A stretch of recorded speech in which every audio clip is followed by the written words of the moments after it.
What's up guys, Pop101 here. Today I'm going to be going over the latest Blade and Sorcery U12 news, and sad to say, it's drowning in bugs. So if we check out this latest Steam report, it talks about Blade and Sorcery U12 being crippled by a lot of bugs.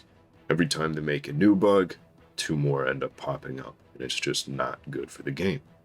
They obviously can't release it in this unfinished condition. And I know while I can handle dungeon rooms sometimes being invisible, door portals being glitchy, I cannot handle performance issues. I know personally I absolutely hate when there's lag.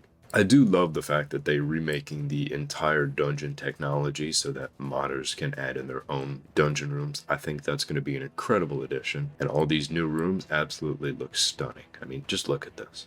And it seems since they're using a new version of Unity, Unity has been causing them issues as well, which those will just take some time to fix because there's usually not a ton of documentation.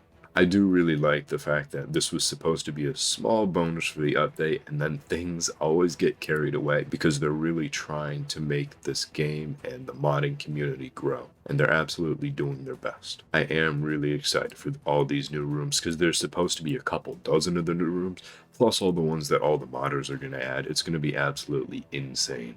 And of course, we love when a random chunk of the ocean goes missing in one of the rooms. It's kind of funny. But then again, we want all these bugs to be squashed, so please guys, just keep taking your time. Okay, we're only about halfway through, so there's still a lot of stuff to go over. One thing I would like to let you guys know, Baron makes a joke about Cosby aging about 10 years in the last 3 months, just because Blade and Sorcery 1.0, the official release, is coming up. It might not be that soon, but at the same time, it is coming pretty soon. Within the next year, 2 years. Cosby and the team want to get everything as done as possible. So please, please, please, just try to be patient while we wait for U12 and the next release. Now taking a look at this little clip right here, we do have an example of the breakables working. And honestly, that looks absolutely outstanding. The fact that everything is just breaking into little itty bitty pieces, and it looks like it's working really well. Everything has collisions. It's absolutely incredible. And we even have tables that can turn into splinters too. My favorite part is it's not just these little pieces. Like if we take a good look at it, it's not just giant chunks of the table. It's big chunks, it's little tiny pieces. So I'm really excited. And of course, smashing them through the boxes. Who wouldn't want to do that, right? I really hope one day they'll add loot inside these boxes and crates too. That would be cool. You know, if breaking things can be caused by force, I'm kind of curious if you can't already crush boxes with telekinesis and some form of button pushing. I think I'm going to add that in myself as a mod because that would be very cool. Keep in mind, there's no Crystal Hunt loot yet. That'll be for 1.0, but I'm still excited for everything that'll be. And if we take a look at this, there's even going to be some trapdoors. So if this GIF wants to replay, I can show you guys. Look at that. That's super cool. That's awesome. And if we keep scrolling down. Now, I gotta be honest with you guys, I actually really like the way that the old book menu looks. And I am kind of curious to see how well the book will turn out. So if we take a look at this little example with the cleaner UI, it's a lot larger too. It seems a lot larger.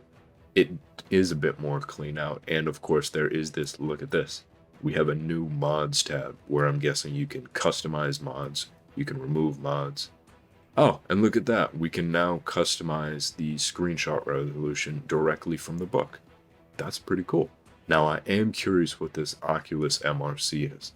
I'm guessing it has something to do with the quality of when you're connecting with the Oculus or the Quest 2. And the biggest news yet, Blade and Sorcery U12 will actually have scripting. Lineca was able to get the Mystic Hands running in Nomad. So if we lower this real quick, we can just skip through. Let's see.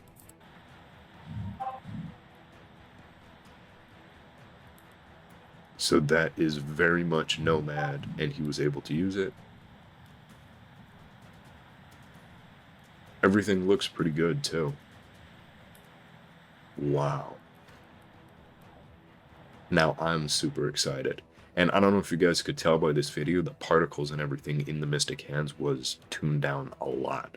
So that must mean Nomad really can't handle all the extra particles. So for my mods like Trials of the Shinobi and everything related to that, I might have to go through and make an entirely new version for Nomad as well. But this just gets me super, super excited. Because the fact that Lineker was able to get a mod this complicated into Blade and Sorcery Nomad means that there is hope for the rest of the modders as well. Now keep in mind, they still don't have a release date. I was expecting Blade and Sorcery U12 to release sometime in February, but with all of these bugs that they seem to have, I'm assuming it'll probably be the beginning, maybe middle of March at this moment. Because with the level of bugs that they have, I do think it'll take a bit longer. And I think you guys should be patient because honestly, the breakables, being able to add scripting into Nomad, this U12 update is going to be absolutely insane. But that is my take on the Blade and Sorcery U12 status report in Drowning in Bugs. So if you guys like this video, please leave a like, comment, and subscribe. It helps out the channel a ton. Thanks for watching.